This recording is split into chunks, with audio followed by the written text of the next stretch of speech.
Speaking of Fauci, have you spoken with him yet? If so, have you asked him to stay on?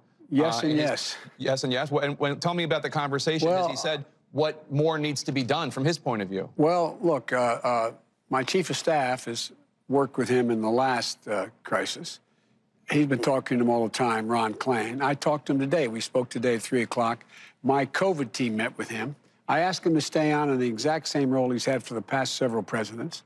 And I asked him to be a chief medical advisor for me as well and be part of the COVID team. And so what has to be done is we have to make it clear to the American people that the vaccine is safe when it occurred, when that is determined.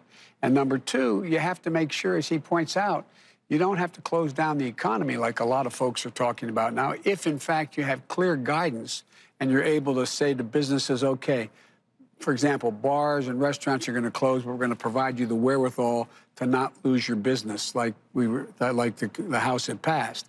And we're going to be able to reopen. We're going to be able to reopen in time and not to close down for long periods of time. We talked about masking. It is important that we, in fact, the president and the vice president, we set the pattern by wearing masks. But beyond that, where the federal government has authority, I'm going to issue a standing order that in federal buildings you have to be masked, and in transportation, interstate transportation, you must be masked in airplanes and buses, et cetera. And so it's a matter of, and I think my inclination, Jake, is on the first day I'm inaugurated to say I'm going to ask the public for 100 days to mask.